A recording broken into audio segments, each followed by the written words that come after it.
minutes. I'm going to do mini readings if time permits, which I think time will permit. I'm going to kind of mow through this pretty quickly. First, my show tonight is dedicated to all the men, women, and children of Palestine. With 1,800 lives lost, 370 of those lives little children. 10,000 more have been injured. And unfortunately, the kids that do survive have been traumatized for life, because war is hell. Now, in the last several weeks, I have done a vast amount of research on things. And I thought long and hard about bringing this up, but I'm going to do it.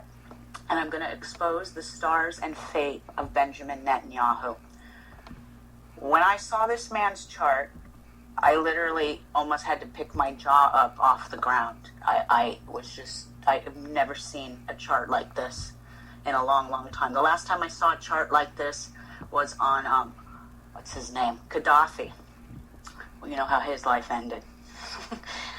So anyway, a report came in. I've been looking at all kinds of different news agencies, and a report came in from the Israeli Times on August 1st. And the speaker that was speaking in behalf of the Netanyahu government stated this, and this is a direct quote. It stated that genocide directed against Palestinians has become the new normal. According to the Times of Israel, under certain circumstances, genocide is permissible because it is directed against Palestinians who are terrorists and who should be obliterated. Implementing a policy of genocide against a terrorist, including innocent civilians, is permissible to achieve responsible goals. This is as formulated by the Netanyahu government. It goes on to say, what other way is there to deal with an enemy of this nature other than obliterate them completely? Now, Western leaders have blood on their hands too. This is a carefully planned military undertaking that was coordinated by our Pentagon and NATO. Now, here's something I found interesting, and I found this on globalresearch.com. And here's exactly why you're not going to hear this news on Fox or CNN or NBC, ABC. I found this to be the kicker. Israel grants the first Golan Heights oil drilling license to former President Dick Cheney and his company, Halliburton. Like I said, folks, you can go to globalresearch.com and read this all for yourself. Israel has granted a U.S. company the first license to explore for oil and gas in the occupied Golan Heights. Now, I went on a map today to look and see where the location of this is in comparison to the West Bank. And it's actually quite a distance away, and the Golan Heights, if you're looking on a map, veers off into the northeast of Israel. It's on the border of Syria. It goes on to state that the local subsidiary of the New York-listed company Genie Energy, which is advised by former President Dick Cheney, but he has shareholders. And here's the kicker. Now, for those of you who are follow the information about the Illuminati, the name I'm going to drop, you're going to recognize. His shareholders include Jacob Rothschild and Rupert Murdoch. For those of you who don't know who Rupert Murdoch is, well, Rupert Murdoch owns over 800 plus news publications globally. The main ones here in the States are Fox, CNN, and the New York Post. That's just to name a few. I find it very interesting, but they have exclusive rights to a 153 square mile radius in this area of the Golan Heights. Now, it states that the action is mostly political and it's an attempt to deepen Israeli commitment to the occupied area. Israel's political analyst Yaron Ezra told RT News, the timing is directly related to the fact that the Syrian government is dealing with violence and chaos and is not free to deal with this problem. So yes, by all means, take advantage of a situation that's going awry. What I find very interesting is about 8 years ago, when I was in school learning this, I was on a Skype class with my teacher, Dr. Torre. And he said something to me, and I didn't really get the gist of it then, but I do now. He said, Linda, between February of 2004 and August of 2005, you're going to see the rebirth of Hitler's spirit. And I didn't know exactly what he meant then, but I know exactly what he means by that statement today. Hitler, when you think of Hitler, he wanted a master Aryan race. Netanyahu thinks that he's God's chosen people. Now, he's not literally the reincarnation of Hitler, because I don't believe Hitler died in Berlin back in the day. That's a whole other conspiracy theory for a whole other show. But what is happening over there is creating a lot of violence in a lot of places for a lot of people, including his own fellow Jews. There has been an upswing in anti-Semitic attacks across Europe. And I'm just going to give you a few examples. Jewish communities around the world have been facing an upswing in anti-Semitic incidents, including physical assault, fire bombings of synagogues, and just pure violence against Israelis after this latest conflict with Israel and Hamas. Germany, France, and Italy have seen the most. However, the United Kingdom just reported that the community groups have recorded a 50% increase in anti-Semitic incidents over the past month. And it's getting worse. I was going to have a rabbi on with me tonight, and he decided not to come on because he's scared. And I don't blame him. I don't blame him. Here's another example, and I have to share this last one with you. A doctor in Belgium. Now, this is a doctor. This is someone who's educated, and you would think that someone who's educated would get this. But education doesn't equal intelligence. Anyone can get an education. You're born with intelligence. This doctor in Belgium refused medical help to a 90-year-old Jewish woman named Bertha Klein, who had a fractured rib, and she was in agonizing pain. Her son called to ask him if he could come by and check on her, and he said maybe she should be sent to Gaza to get rid of her sharp pain that she is suffering. I'm not coming. And he hung up. Now, just because someone is of Jewish descent doesn't mean that they're in agreement with the Israeli government. Only a small minority of people in Israel are on board with their government. It's just like us as Americans. We disagree with our government. We don't like some of the things our president does. That doesn't define us as Americans. It's kind of the same thing. Just because someone's from Palestine or of Arab descent doesn't make them terrorists. Not all Germans are Nazis. Not all Italians are in the mafia.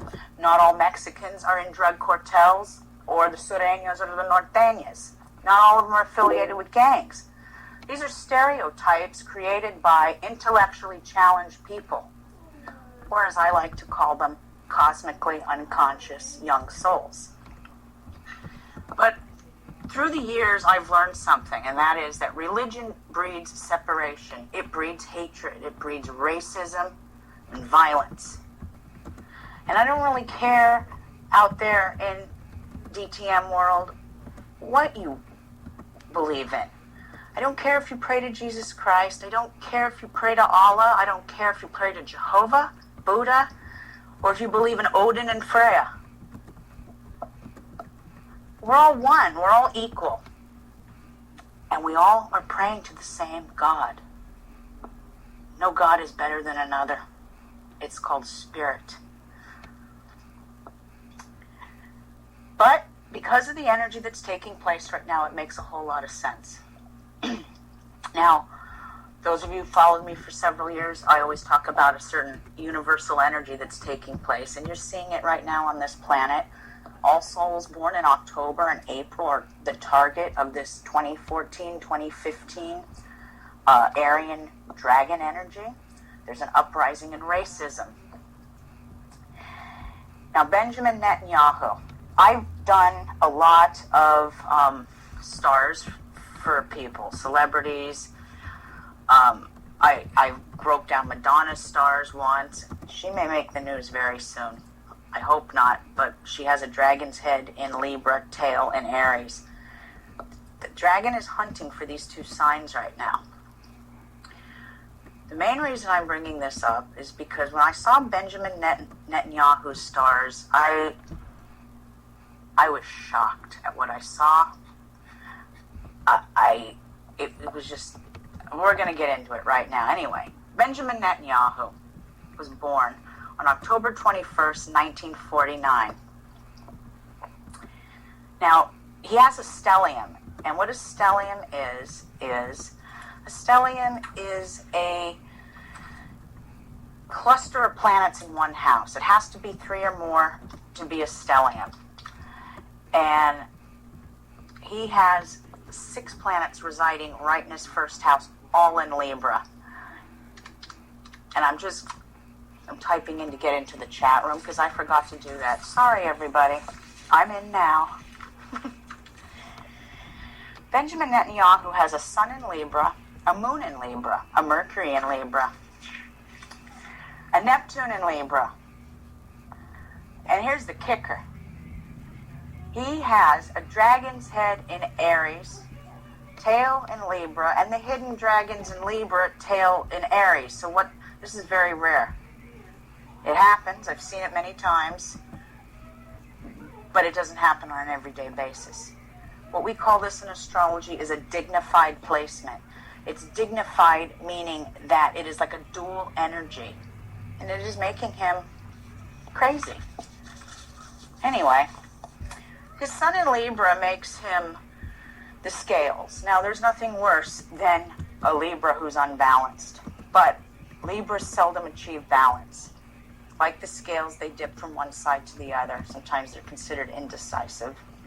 They're always seeking an equilibrium. Some do find it, others do not. This house placement of his makes him very forceful personality. He likes to use his power to control his relationships. He has to learn to cultivate a spirit of compromise, which he has not done yet. This house placement also indicates that he is generally healthy for now. He's also very courageous and wants to be a leader or ruler. Well, that makes sense. His moon's in Libra. This rules your emotions. He's like a chameleon. He's got the ability to change emotionally and adapt to his environment. This changeability makes him appear inconsistent with others, and many may consider him emotionally unstable. Yeah, you think? Mercury in Libra. First house. This is your mental process. It is important that he has a harmonious social life. He chooses his friends carefully. Now, since he's very interested in maintaining harmony and balance, he's going to try to see both sides of any situation. However, if he's not careful, this is going to result in chronic indecisions. It's going to put himself in a position of judging others and his friends in the wrong way. He has an embarrassment with any kind of emotional displays, and he tries to attempt to exercise the most strict mental control over his own emotions. And it's true, I don't see him shedding any tears. I've watched entirely too much TV in the last 3 weeks, and I'm really sick and tired of seeing little kids with their heads blown off. It's disturbing. I don't care what color they are. It's disturbing. Next one is Neptune in Libra, right on his first house. This is the ruler of religion. This is the ruler of deception. This is illusions.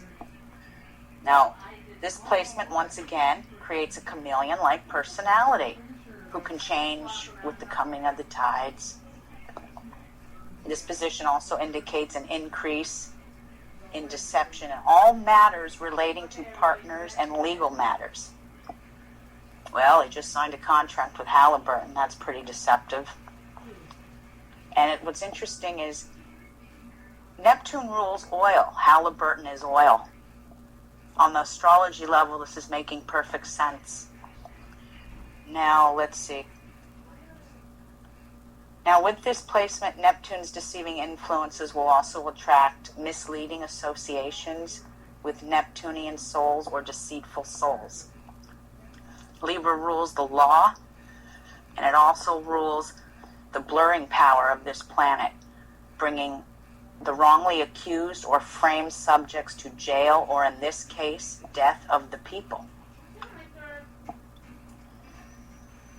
Now, excuse me, his dragon's head and tail, Aries Libra. His head is residing in his 7th house of Aries, marriage, contracts, and partnerships.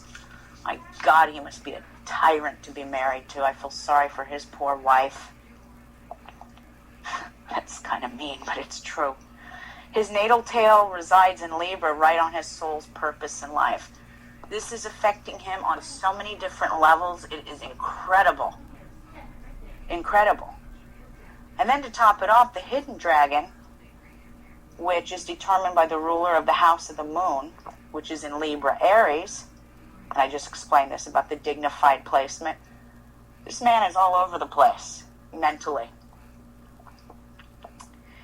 It makes for a very bad combination. It really does explain a lot.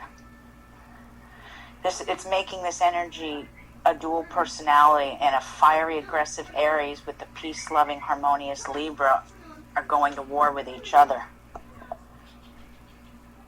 With this energy, it's making him make very bad, rash decisions to the point of lunacy and insanity. Now, on a positive note for him, Jupiter has moved into Leo, into his 11th house. This is his house of friends and wishes, and this is making him lucky with his desires and wishes and his friends, which are now Halliburton, the USA, and Britain, his so-called allies. Now, here's what's next for him. The next energy that's going to take effect goes into place October 10th of 2015. Moves into Virgo, tail in Pisces. If you're a Virgo or a Pisces, this will affect you directly. This is going to move right in on Netanyahu's subconscious. And the tail will be in his health and service to the world. Yes, folks, karma is a bitch, and when you create genocide of a race, this is you're going to get paid back one way or another. I see his future to be one of two things, and in 2 years from now, we'll know. He will either be brought up on war crimes, but I don't really see that happening because of the associates that he keeps. Rothschild, Halliburton. I don't see that happening. Maybe, I hope, but because that tail is right in his health, no one can escape karma, good or bad. And I guarantee you, 2 years from now, you're going to hear about this man having health problems of some sort. Only time will tell. And it's really wrong for me to wish this, but I do wish him some issues. I know that's a terrible thing to say, but hey, 370 little lives, little angels have been killed. Innocent, beautiful children. Breaks my heart. Breaks my heart. All right, I told you I was going to start with the bad and end with the good, so enough of my ranting about the Middle East. Last week, after I had Tom on, who was absolutely wonderful, I gave some dates. August 9th, 10th, and 11th. I said that we were going into a Uranic moon phase. This is produced by the sign Aquarius and the planet Uranus. We're already seeing things happening, and it's not even the 9th yet, in Hawaii. Hurricanes. You got 2 hurricanes back to back. I'm hoping the second one passes to the north like it was going to and not hit them directly. But expect nature to act up. Volcanoes. Keep an eye on Yellowstone. Earthquakes. I live in California. I did my duty and I stocked up on a whole bunch more water and food just in case. This also produces tornadoes and lightning. But this energy also rules cosmic news like space, NASA, things like that. It also rules explosion. But this is also the planet of sudden release of energy. It also rules aeronautics, so plane disasters. This rules Japan, too. May hear some news about Japan. You're getting ready to hear shocking news in the next 3 days, maybe 4 days. Keep an eye on Obama because these days are not his good days. These days are falling right on his unlucky days, and I think he might make the news big time. Whether it's a natural disaster that hits and he has to deal with it, or something going on within his administration, maybe within his own family, this isn't good. Now, on August 10th, I think that's what, Sunday? Sunday. The full moon is in Aquarius, so the fullest energy is there. You're going to have to expect shocking news and developments to take place globally. Many more children are going to lose their lives, and that's actually happening because after a 72-hour ceasefire, the bombings are starting again over there in Gaza. Like I just said, aeronautic disasters, weather's turning crazy. Good time for UFO manifestations. Very common under this energy. Get out your cameras. Now, on a more positive note, this is a great time to escape to Fantasyland, rent a good movie, and kind of escape the harsh realities of this crazy world. On August 12th, Venus is moving into Leo. And then, let's see, August 15th, Mercury moves into Virgo. August 23rd, the Sun is in Virgo. And August 25th, new moon in Virgo. And I'll go over those with you a little later in the week when I'm on again.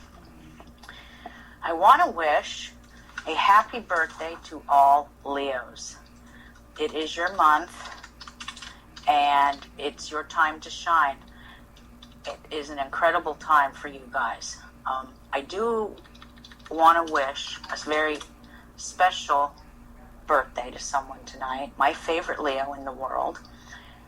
And it was 14 years ago today that I gave birth to a beautiful, happy, healthy baby girl.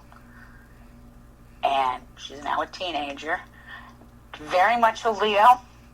She's so Leo. It's a good thing. It's a good thing. But I wanted to wish her a very happy birthday. She totally completes me. That's all I can say. She completes me. Having her has made me a better person. Now Leo. Leo, Leo, Leo. Leo rules the 5th house of the zodiac, which is love, romance, creativity, children, speculation. You are the most dignified sign in the zodiac. Your planet is the sun, and your animal is the lion. Your ruling countries are France and Italy. You have an energy that is domineering, but it's also brave and regal and very noble. You possess the color, or even almost an aura of orange-red. Your mineral's gold. You're the ruler of the heart and the spine. And on the downside, some Leos are prone to having health problems with their heart. Not all, but some. You are honorable, prideful, sometimes egotistical. You can be easily hurt. And I have said this before as an astrologer, and I say it again. The one way to hurt a Leo is through humility. Those aren't my intentions to do that to anybody, but that's how you want to hurt a Leo? Humility. Famous Leos: Madonna, Michael Jackson, Arnold Schwarzenegger, Sean Penn, the actor. I'm forgetting a few. Jennifer Lopez, I think she's a July Leo. There's a couple of more Leos around there. I probably missed a few. Now, you are a fixed sign. And I know a lot of Leos, including my own child, who would disagree with me, but you are one of the most stubborn signs in the zodiac. Don't worry, Leo, you're not alone. Your polar opposite, Aquarius, is a stubborn sign. I should know, I used to be married to one. However, your two other fixed counterparts in the zodiac are just as stubborn, if not more. That would be Taurus the bull and Scorpio. Those are the four most stubborn signs in the zodiac. They're fixed.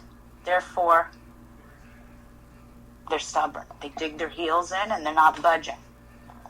I know this too because my father was a Taurus, and that man made up his mind. There was no changing his mind. I'm doing it. But I do want to say something to all you Leos out there. I'm going to read you something. And this is very true. Leos always look to the stage. You shine to the light. Leo's love is selfish but dedicated and powerful. Leos are competitive and enjoy children, and most Leos enjoy sports of all types. Now, I do want to... I've just recently introduced this, and I just bought a book a couple of days ago called Angel Astrology. It's written by Doreen Virtue and Yasmin Balan, and maybe soon we'll have them on my show. But they do this really neat thing where each sign is identified by a certain angel. And for Leo, your archangel is Raziel. Raziel is the rainbow color aura that beautifully complements the sign of Leo. Guided by the sun. Without the sun, there's no rainbow. And without the rainbow, there's no sun. Well, life would be less enchanting. So, too, would be a world be less colorful without the wonderful personality of Leos. Leos shine. They always look for the stage. Now, some Leos are a little more reserved than others, and that would be because there's certain placements in their stars that make them more reserved. Maybe there's a little more water or even a little more earth in their chart that makes them a little more reserved, a little more, God, what's the word I'm looking for here? Controlled. Anytime you have earth signs in your chart, you're grounded. You're a little more controlled of your emotions. Not all the time, but sometimes. Now,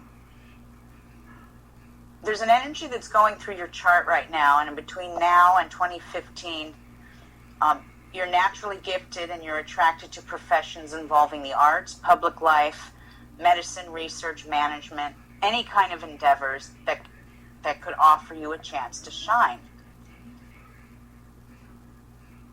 Providing you exercise control over your ego and your authoritative nature, you have a lot to offer the world, Leo.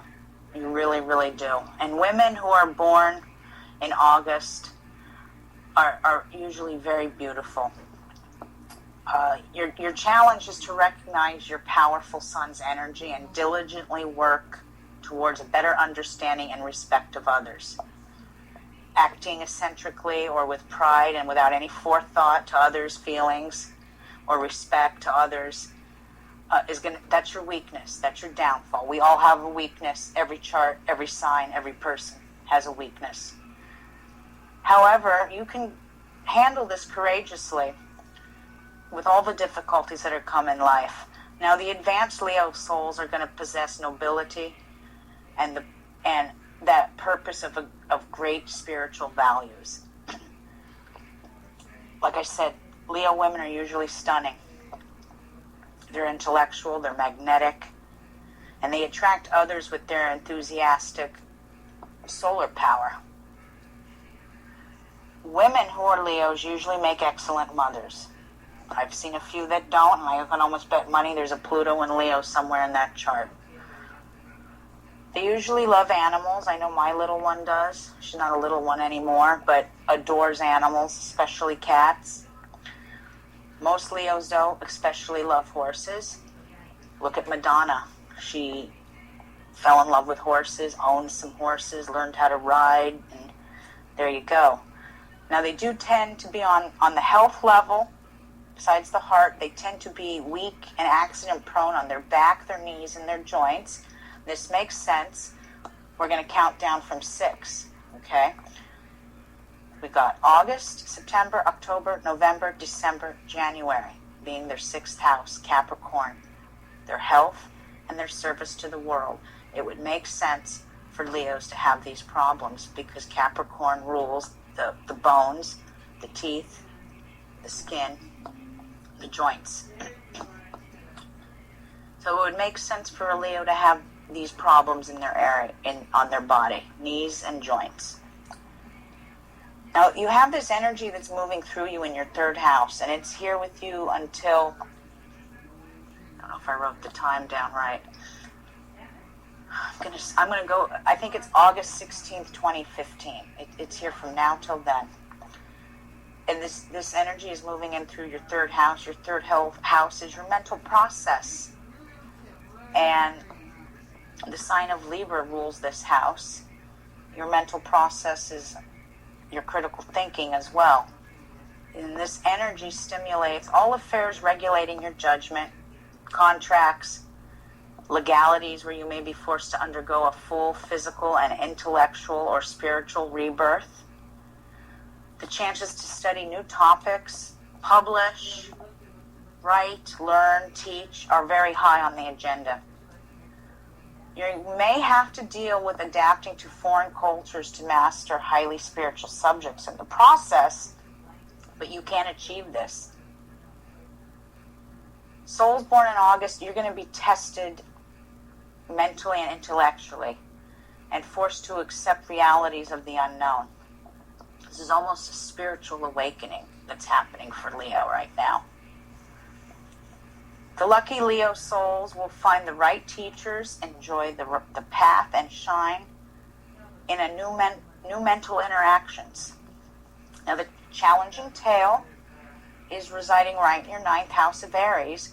Your 9th house regulates religion, studying, traveling, dealing with foreigners and foreign land. And many souls in August are going to be undergoing some deep spiritual changes, enforcing relocation and leaving others behind. With that tail being there in the 9th house of religion, there may be, like I said, a spiritual awakening of some sort. You're going to see religion in a different light. And it should be interesting. Now, like I said, I have a daughter that is Leo, and I'm seeing a lot of things happening for her. I'm not going to go into great detail about it, but I saw her stars when she was a little girl, and I even saw it when I took her to a wedding when she was 4 years old, and the band took a break, and I looked around going, God, where the hell is my daughter? She disappeared. She was on stage singing a Britney Spears song while the band was taking a break. I just sat there going, oh my God. Leo wants to be on stage and wants to shine. That is Leo. Now, on a good note too, Leo, I talk about the planet Jupiter. And Jupiter has moved into your 1st house as of July 16th. It stays with you till August 12th of 2015. You have a whole year of this planet, the Lord of Luck. Anywhere you have Jupiter in your chart, you're going to have luck brought to you in that housing area. Leo, or Jupiter, is in Leo, and it's right on Leo's 1st house. Leo's going to experience opportunities and luck like you wouldn't believe. this is an incredible time for Leo. Any kind of mental stimulation is going to benefit Leos greatly. The stars are shining on you brightly. You can't lose in the next year. It's thumbs up, Leo. However, there's always a however. The planet Jupiter also brings expansion. That also means expansion of our waistline.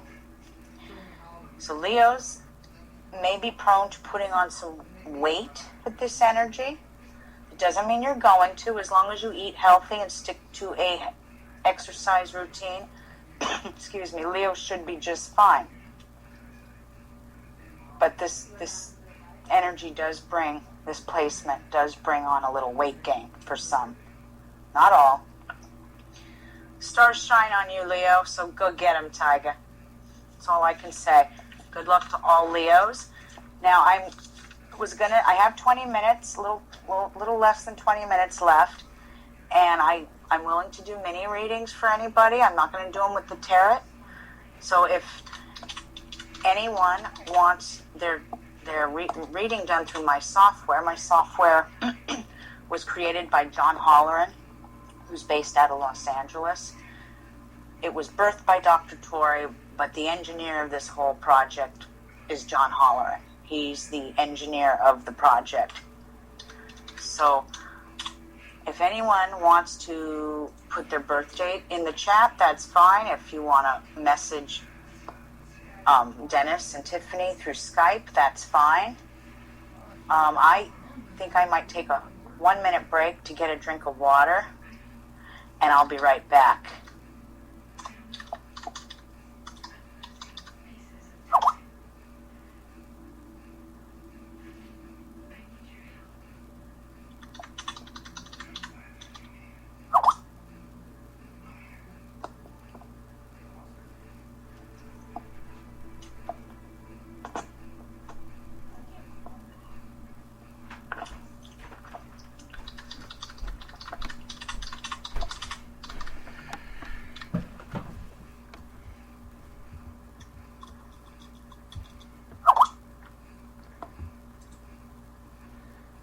All right, looks like we have some dates in here. So I'm looking at, I don't know this person's name. Let me put my glasses on. I need glasses. Hold on. 5666, and it's, I don't know the names. Pitam, okay. 5666. Bear with me, I'm tapping it in now.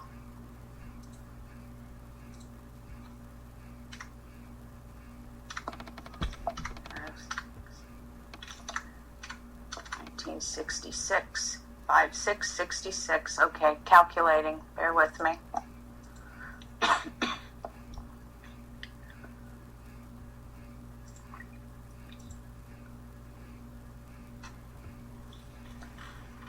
All right. Here we go. You are a Taurus. Now what's incredible about this is you have a dragon's head in Taurus, right on your first house. So I like to talk about the dragon because no other part of astrology, modern or otherwise, really focuses on the north and south nodes. And if people knew their north and south nodes, it explains a tremendous amount of information about the soul of the individual. And you have your dragon's head in your first house. It's in Taurus. Your tail's in the 7th house of Scorpio. Now, a tail in Scorpio represents a past life of witchcraft, metaphysics, astrology. So, from looking at your chart, I can tell that you were a witch or a warlock in your past life. You dabbled in, it's not necessarily the dark arts, you dabbled in the arts. And that's probably why you're listening to me tonight. Or probably why you listen to DTM in general, because all the paranormal shows, you're going to be fascinated with the underworld, ghosts, ghost hunting, secret societies. This Scorpio rules secret societies. It rules the metaphysical world. it makes sense. Now, with it being right there on your first house, you also have your sun there. You have Aries in Taurus, which, let me go in and interpret that for you. Aries in Taurus is, Aries is actually a good position for one of the earth signs to be in, because like I said earlier, earth grounds. And with that being said, let me just scroll down. I'm going to explain a little bit more to you about this placement. I also want to double check something here. I want to look at your hidden dragon, which takes me a little longer to do. You have a Venus in Aries too. And Venus in Aries, you're sometimes in love with love. Sometimes you can be disappointed with romances that don't last. You need to learn to be a little more patient in the affairs of love. But you are actually a hard person to tie down. You need a lover who's probably a little more stable and patient than you are. Venus in Aries also has an impulsive approach to love. If you're not careful to take the time to get to know someone, you may actually marry someone for just pure physical rather than love and commitment. Your desire for nature is very intense with this position. You approach each new love with enthusiasm and joy, enjoying every moment for itself. It's a very nice position, though, Venus in Aries. Venus in Aries is the go-getter. Now, in a woman's chart, it makes her extremely aggressive. And I don't know if I'm dealing with a male or female, but in a woman's chart, Venus in Aries does make them very aggressive in the affairs of love, and sometimes, depending on whether it is exalted or in fall position, it can chase some men away. Some men get scared with it, some men love that. It just depends. Now, you have a fire moon in Sagittarius. Now, you didn't give me a birth time, and sometimes the moon changes. Anytime someone doesn't give me a birth time, and I don't ask for that when I'm doing mini readings, because I'm doing just a mini reading, and a birth time will only change the moon and the rising sign. Other than that, it won't change too much more. It's not like a major deal. So I can do readings for people who don't know their birth time.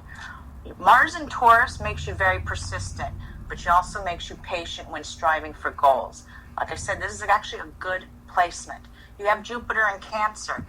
Jupiter in Cancer is the good-hearted nature, and you attempt to get along with everyone you encounter. And let's see, you're Taurus, so Taurus, May, June, July. So you have Jupiter right in your third house, which is good. Jupiter's the Lord of Luck. This, on a positive, you speak with kind words, are very loving. You also have good financial judgment. You may benefit from inheritances. You have a knack and talent for accumulating money and possessions, and you're often very generous with those you love. On a negative, sometimes Jupiter in this placement also indicates some weight problems. Could be completely wrong. You could have control of that. It just depends. Let me get back to the screen here so I could see if there's any more, they're asking me any more questions. And they're a ghost hunter and an investigator, of course. Dragon tail in Scorpio. Perfect. It makes sense, my friend. It makes sense. Perfect. All right, I'm going to move on to the next one. I hope I answered some of your questions. My website's down, or I'd refer everybody to my website, but it won't be up for another 2 weeks, and I'll make that announcement on another show. Let me move on to the next person. And we have here, let me check. I'm getting a message through Skype, too. Bear with me. Linda needs to multitask. Okay. 2968, Chris. Chris is a Sagittarius. 2968. Bear with me. I got to minimize and go back to the thing.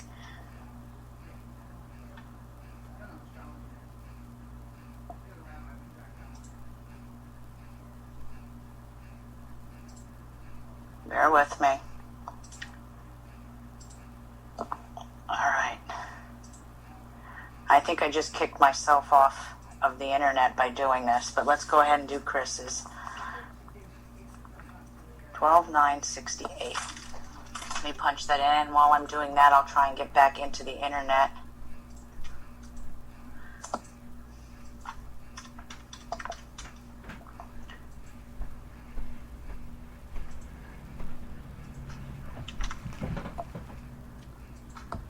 No, you're good.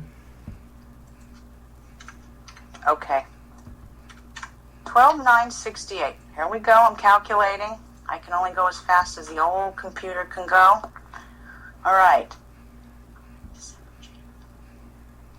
All right. Now, Chris, I want to ask you a question. I'm going to try and get back into the chat here.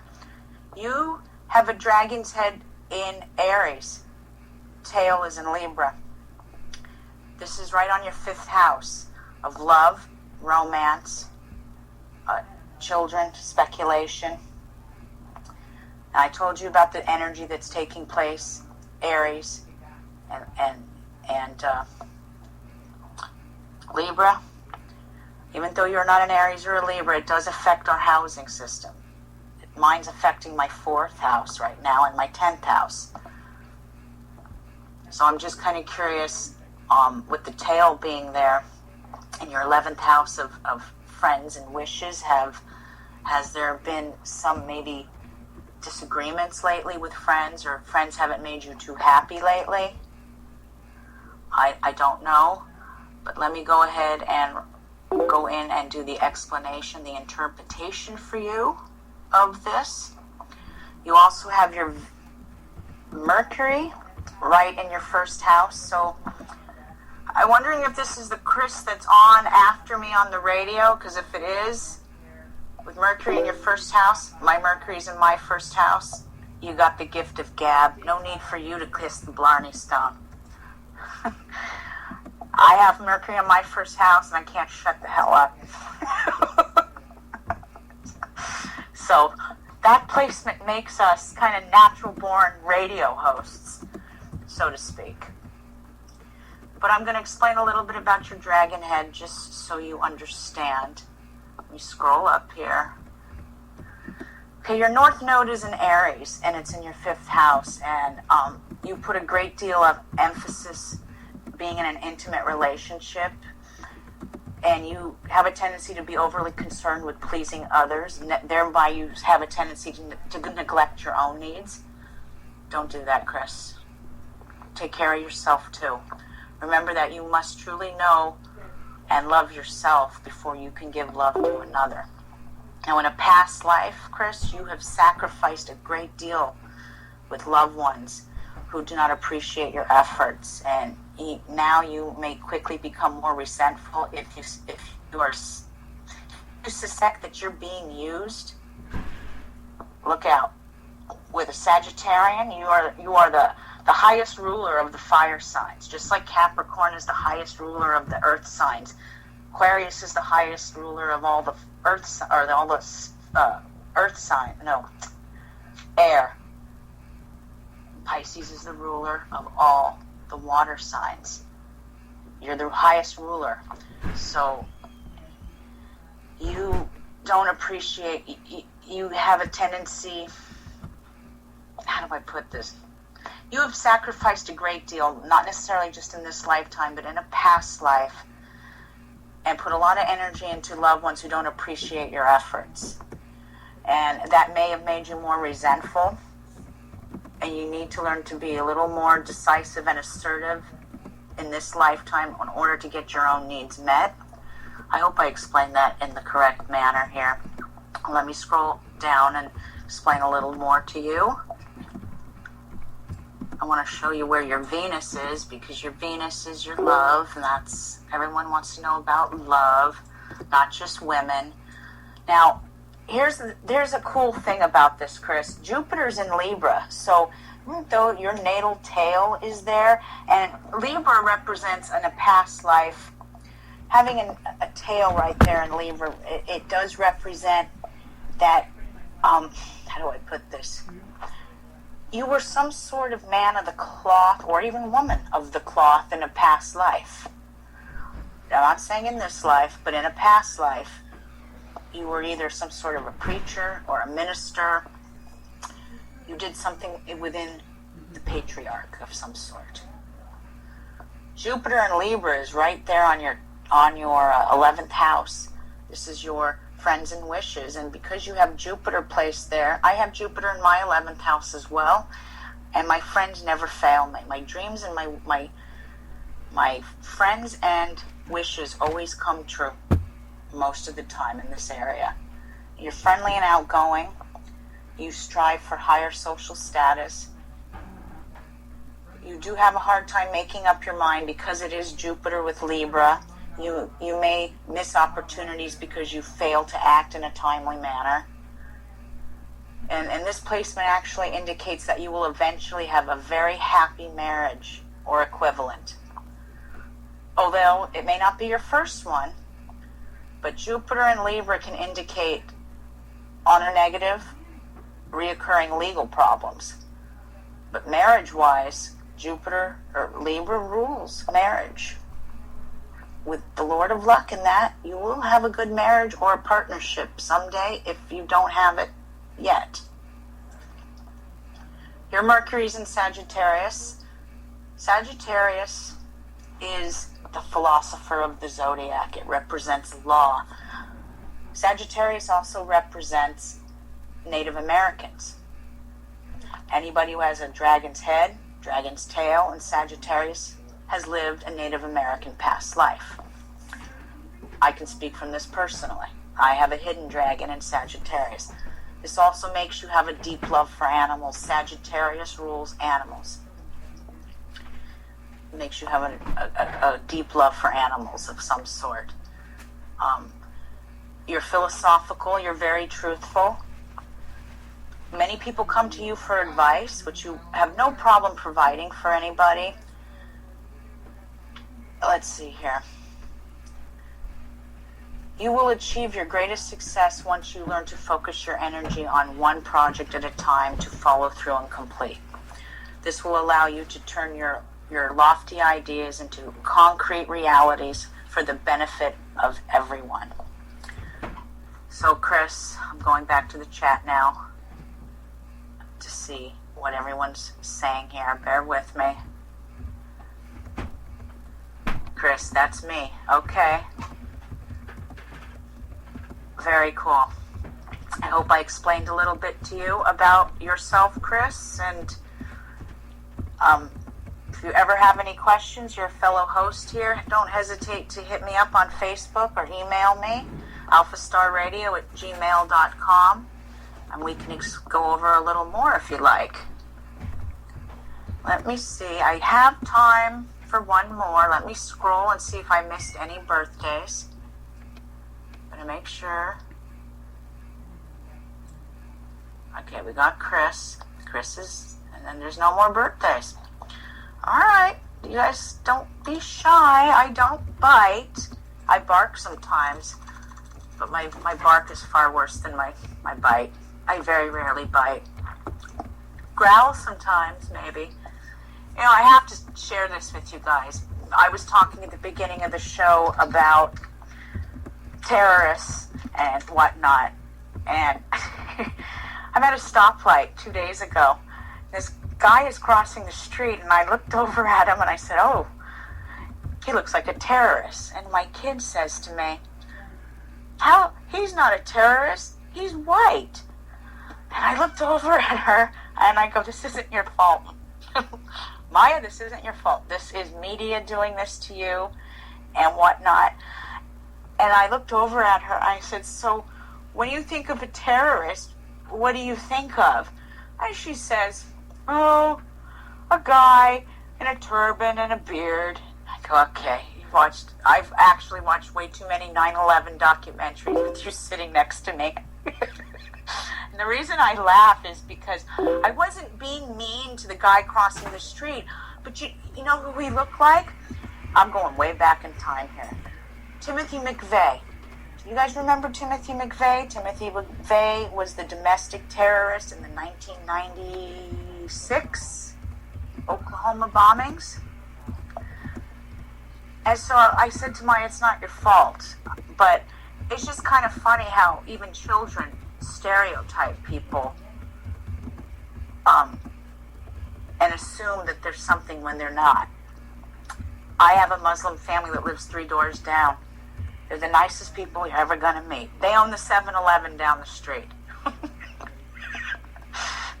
They're the nicest people you're ever going to meet. So what I'm trying to say is, it doesn't matter what walk of life we come from. We're all one on this planet, and I'm getting sick of seeing the news. We as human beings have to raise ourselves to a much higher vibration. So with that being said, if all of us out there can just, I don't care, like I said, who you pray to, but please say a little prayer for peace, especially for the children of this world. I'm so sick of seeing what I'm seeing on the news, and I know it's written in the stars for it to happen, and I get that, but I think as human beings we can all make a difference. That's all I wanted to say. Anyway, it's been great with you guys. I hope everyone has a great, wonderful weekend. I will be on next week with Christina George. For those of you who don't know who that is, I'm sure you do. She hosts 3 shows right here on DTM, Paranormal Connections, The Darker Side of the Paranormal on the weekends, and the one on Wednesday, which I can't seem to remember, UFOs, Aliens, and Beyond. So I will have Christina George next week with me. She's a very good friend of mine. She's one of my dearest friends. And we're going to talk about all kinds of fun things next week. We're going to talk about some of her latest projects. And we're going to focus on the positive that's going on and not the negative. So everyone, I want you to have a great weekend. Leo, happy birthday, Leo. And once I get my website up, I'm running a special for Leo, $30, full life reading. They're usually $75. However, my website is under construction. So in 2 weeks, I'll make that announcement, and I will even extend the special for Leo an extra 2 weeks because of what's taking place with my website. Have a great weekend, everybody. See you all next week. Light and love. Peace out.